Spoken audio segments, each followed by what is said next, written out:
Family and friends remembered the life of a Baltimore woman killed in Cincinnati, Ohio. Cincinnati authorities say 33-year-old Diamond Rice died after a woman shot her Sunday night. WJZ's Casey Baylor attended last night's vigil and shares how loved ones reflected on how Rice touched their lives. Diamond Rice's parents describe her as loving and one of the smartest people they know. They say she moved to Cincinnati, Ohio to work for a national program that saved her life here in Baltimore years ago. Saturday night's vigil took place at her grandfather's church, and it brought a large crowd. She was just a beautiful soul, taken too soon. Despite the cold, dozens of family members and friends gathered outside New Shiloh Apostolic Temple on Harford Road in Baltimore, pouring out their love for 33-year-old Diamond Rice. Rice's mother, Wanda Summons, calls her the heart of the family. A little genius. I always could talk to her. Very strong, very beautiful, resilient. Summons says her daughter lived a troubled life as a young person, though the youth advocate programs, also known as YAP, in Baltimore changed her mindset. Her parents say she moved to Cincinnati, Ohio, where she served as the assistant director for Hamilton County, Ohio's youth advocate programs. Who wouldn't be proud of somebody who do that, who want to help somebody else, when she the one know how to help them? Her father, Scotty B., says he spoke to Rice Sunday before she died about a disagreement Rice had with the woman she dated.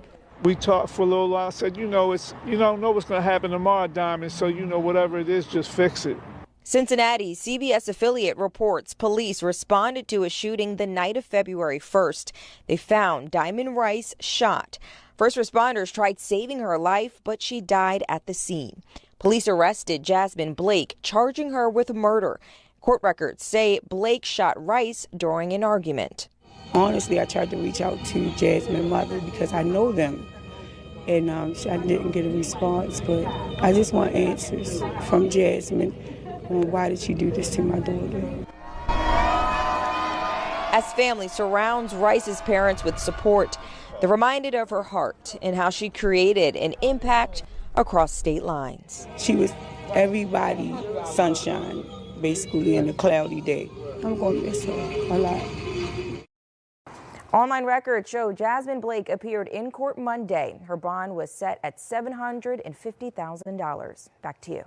In the heart of Cincinnati, Ohio, on a cold February evening in 2025, a woman who dedicated her life to saving kids couldn't save herself. Diamond Rice, just 33 years old, was shot and killed on February 1st. And here's what makes this even more heartbreaking. She wasn't some random victim caught in the wrong place at the wrong time. Diamond was the assistant director for Hamilton County's youth advocate programs. The very person fighting to keep young people off the streets, away from violence, became another name on the city's growing list of gun violence victims. Before we go any further, if you're new to Midnight Crime, do me a favor. Hit that subscribe button right now. Click the bell icon so you never miss when we drop these stories. We're building a community here, people who care about the truth, who want justice for victims like Diamond. So subscribe, turn on notifications, and let's dive into this together. Now, Diamond Rice wasn't born into privilege. She was a Baltimore native who knew struggle firsthand. Growing up in Baltimore, she saw what poverty and violence could do to a community. She saw young kids with potential getting swallowed up by the streets. And instead of looking away, instead of just accepting it as normal, Diamond decided to do something about it. She moved to Cincinnati and took a position working with at-risk youth. Her job was to advocate for kids who had nobody else fighting for them. Kids in the system. Kids who'd been abused, neglected, or caught up in the juvenile justice system. Think about that for a second. Every single day, Diamond Rice walked into situations most of us would run from. She dealt with trauma, with broken families, with kids who'd seen more violence by age 12 than most of us will see in a lifetime. And she did it because she believed these kids deserved a second chance. She believed they could be more than their circumstances. The people who knew her say she had this energy about her. She wasn't just clocking in and out. She genuinely cared. She'd stay late if a kid needed her. She'd make those extra phone calls. She fought the bureaucracy, pushed back against a system that often gave up on these young people too easily. Diamond Rice was the kind of person who made you believe change was possible. But here's where the story takes a dark turn. Let me tell you about the little birthday. I was asleep by 10 p.m. sharp. That motherfucker gave every bit of 33. I was tired and burnt out. I was in the house watching my little shows, saving my little money, minding my little business. Nah, can't do it no more. It's over. No arrests announced. No suspects named publicly. No major media coverage beyond the initial reports. It's like Diamond's life, her work, her murder, all of it just faded into the background noise of American gun violence. And that should make all of us uncomfortable. Let me paint you a picture of what Cincinnati lost that day. Diamond wasn't working some cushy desk job where she clocked in and out without getting her hands dirty. Youth advocacy is brutal work. You're dealing with kids who've seen things no child should see. Kids who've lost friends to violence. Kids who don't trust adults because adults have failed them their entire lives. Diamond had to earn their trust every single day. She had to show up, be consistent, be real, be someone they could count on when everything else in their world was chaos. Her colleagues described her as passionate, dedicated, someone who truly believed in second chances. Think about the last conversation she probably had with a young person before she died. Maybe she was encouraging them to stay in school. Maybe she was helping them navigate the court system. Maybe she was just listening because nobody else would. Whatever it was, that kid lost their advocate that day. And so did hundreds of others in her program. But here's what really gets under my skin about this whole situation. We live in a country where we can track down someone who steals a car within hours using cameras, cell phone data, and license plate readers. We can solve cold cases from decades ago using DNA technology. We have facial recognition software that can identify someone in a crowd of thousands. Yet somehow, a woman is shot dead in Cincinnati in 2025, and a year later we're sitting here with basically zero public information about what happened. Was it random violence? Was she targeted? Did it have anything to do with her work? Was it connected to someone she was trying to help? These are questions that should have answers by now. Diamond's family deserves answers. Her community deserves answers. Those kids she worked with, they deserve to know that her life mattered enough for someone to fight for justice. And you know what bothers me most? The silence around this case says something about whose murders we care about solving and whose we don't. I'm not saying the Cincinnati police aren't working on it. I'm not saying there isn't an investigation happening behind the scenes. But the lack of public updates, the lack of community pressure, the lack of media attention, it all adds up to a story that's being forgotten. Diamond Rice should be a household name. Her story should be on every major news outlet. There should be billboards asking for information. There should be reward money pooled from organizations that care about youth advocacy.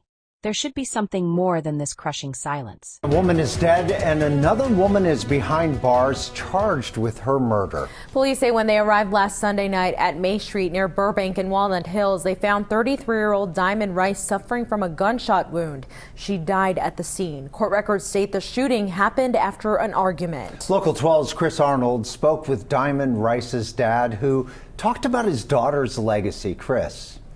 Well, yeah, Dwayne, Diamond Rice is originally from Baltimore, and her dad, Scott, says she moved here about a year ago with her girlfriend, Jasmine Blake. Now, Blake made her first court appearance on Tuesday after she was arrested and charged with murder in Rice's death. She's very kind. She's always, trying to do for other people before herself. She was real intelligent. This is how Scott Rice is remembering his daughter, Diamond. He says she had been on the wrong side of the law at one point, but changed her life around. And one way was by getting involved with youth advocate programs in Baltimore. And so she started working part-time for YAP in Baltimore. And then it became full-time. Scott says she later transferred to the location in Hamilton County and worked her way into the role of assistant director. A lot of the kids they can't get to, she can. So she was good. She was good for that. She wasn't too old. He says he spoke with his daughter around 8:30 last Sunday night. They had talked about a disagreement she had with the woman she was dating, Blake. At 2:30 the next morning, he got a knock on the door from police. He started being a little nervous, right? I said, is it something bad? He said, yeah. He said Diamond was killed last night. He said it was domestic. I said, Jasmine Blake? He said, yeah. Honestly, I tried to reach out to Jasmine's mother because I know them, and I didn't get a response, but I just want answers. The Rice family has received plenty of support in the days that followed. Scott says about 100 people braved the cold Saturday night to pay their respects and honor Diamond's life at a vigil held in Baltimore. Through the support comes a void left in Scott's heart. It's going to start to really, really sink in that I ain't never going to talk to her no more. That I won't be able to tell her how proud I am of her. Well, YAP Hamilton County Director Nate Lled said in a statement in part that Diamond was a powerful force at YAP and will be sorely missed here and across the country. He says she was passionate about her work as assistant director and her optimism was her superpower. Dwayne? All right, Chris, thank you. By the way, Jasmine Blake remains in custody at the Hamilton County Justice Center on a $750,000 bond. Instead, what we have is a case that illustrates a painful truth about violence in America. When certain people die, their cases become national conversations. Documentaries get made. Podcasts dissect every detail. But when someone like Diamond dies, someone doing unglamorous work in an underserved community, the case can just disappear into a file somewhere. Think about the ripple effects here. Diamond had family in Baltimore who lost a daughter, a sister, maybe an aunt. She had colleagues in Cincinnati who lost a teammate, someone who shared the burden of impossible work.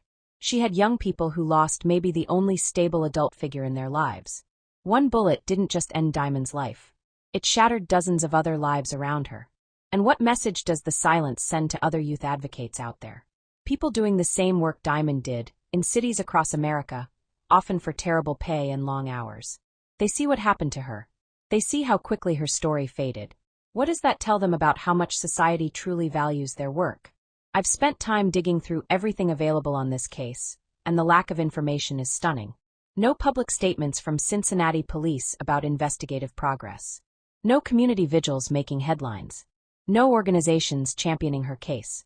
It's like Diamond Rice lived, worked, died, and then got erased from public consciousness in the span of weeks. Now I want you to sit with some uncomfortable questions for a moment.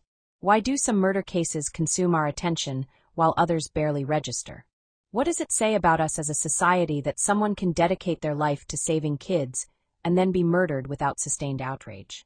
How many other Diamond Rices are out there, people whose deaths deserved more attention, more resources, more justice than they received? And here's the question that should keep you up at night. If Diamond Rice, someone who worked within the system trying to help people, couldn't get justice or even basic attention for her murder, what hope is there for ordinary citizens? What hope is there for the kids she worked with if something happens to them? The truth is, this case represents a systemic failure. Not just a failure to solve one murder, but a failure to treat all victims with equal urgency and dignity. Diamond Rice mattered. Her work mattered. Her life mattered. And whoever killed her needs to be held accountable. If you're watching this from Cincinnati or you know anything about what happened on February 1st, 2025, please reach out to the Cincinnati police. Diamond's family is still waiting. Her community is still waiting. Justice delayed is justice denied, and it's been delayed far too long already. Before you go, I need you to do something. Share this video. Get Diamond's name out there again. Let people know that we haven't forgotten her, even if it feels like everyone else has. Hit that subscribe button and turn on notifications because here at Midnight Crime, we don't let cases fade into darkness. We keep shining light until answers come. What do you think happened to Diamond Rice? And more importantly, what are we going to do to make sure cases like hers don't just disappear?